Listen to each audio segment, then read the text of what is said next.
27ನೇ ತಾರೀಕಿನಿಂದ ಕ್ವಶನ್ ಅವರನ್ನು, ಯಾಕೆ ಒಂದು ಕ್ವಶನ್ ಅದನ್ನು ಕೇಳಲಿಕ್ಕೆ ಮತ್ತು ಅದಕ್ಕೆ ಇಷ್ಟು ದಿವಸ ಮುಂಚೆ ಅಂತ ಒಂದು ನಿಯಮ ಇದೆ. ಅದರ 27ರಿಂದ ಕ್ವಶನ್ ಅವರ್ ಕೂಡ ನಾವು ಕೈಗೊಳ್ತೇವೆ.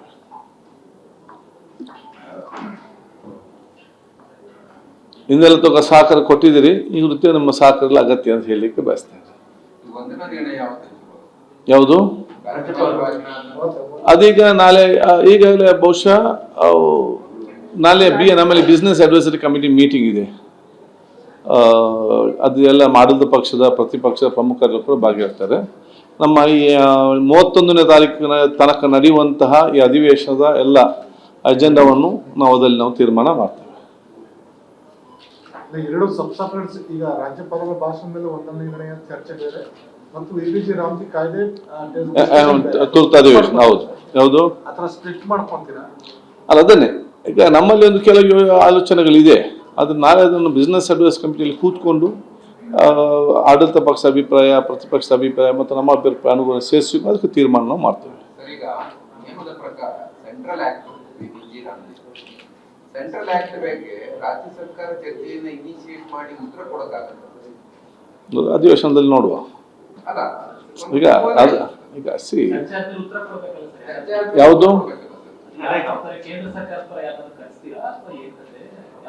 ಈಗ ನಾನು ಸ್ಪೀಕರ್ ಆಗಿ ಸದನ ನಡೆಸುವುದು ನನ್ನ ಜವಾಬ್ದಾರಿ. ಅದನ್ನು ನಾವು ಸರ್ಕಾರ ನಡೆಸ್ತೇವೆ ಅಷ್ಟೇ. ಯಾವುದು ಅಲ್ಲಿ ಬಾಲ್ ಬಂದಾಗ ಬ್ಯಾಟ್ ಮಾಡುವ ಅಲ್ಲ, ಅದೇ ಅಲ್ಲಿ ಬಂದಾಗ ಆ ಪರಿಸ್ಥಿತಿ ಬಂದಾಗ ಅದು ನೋಡುವ ಏನ್ ಮಾಡ್ಬೇಕಂತ ಹೇಳಿ.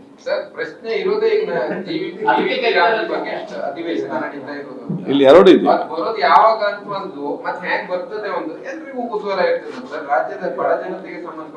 ಈಗ ನಿಮ್ಮಷ್ಟೇ ಕುತೂಹಲ ಕೂಡ ಇದೆ. ಅದು ನಾಳೆ ಬಿಸ್ನೆಸ್ ಅಡ್ವೈಸ್ ಕಮಿಟಿಯಲ್ಲಿ ಅದನ್ನು ಫೈನಲ್ ಮಾಡ್ತೇವೆ.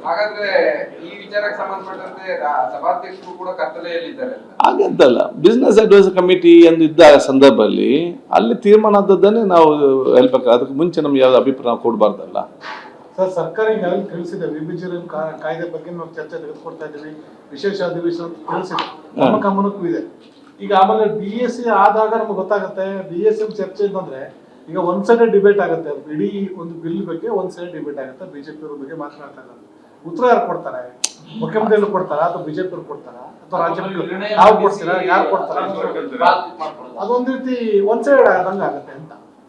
ನಿಮ್ಮೆಲ್ಲ ಸಂಶಯ ಮತ್ತು ಪ್ರಶ್ನೆಗಳಿಗೆ ನಾಡ್ದು ಅಧಿವೇಶನ ನಡೆಯುವಾಗ ಎಲ್ಲ ಉತ್ತರ ಸಿಗ್ತದೆ. ಆ ಸಂದರ್ಭದಲ್ಲಿ ಏನಿದ್ರು ಕೂಡ ಯಾವುದು ಅದು BSc ಅಲ್ಲಿ ಡಿಸ್ಕಸ್ ಆಗ್ತದಲ್ಲ. ಹೌದು, ಯಾವುದು ಇಬ್ಬರನ್ನು ಒಪ್ಪಿಸಿ ಸಮಾಧಾನ ತಕೊಂಡು ಜವಾಬ್ದಾರಿ ನನ್ನ ಕೆಲಸ. ಬಂದಾಗ ನೋಡುವ ಏನಂತ ಹೇಳಿ.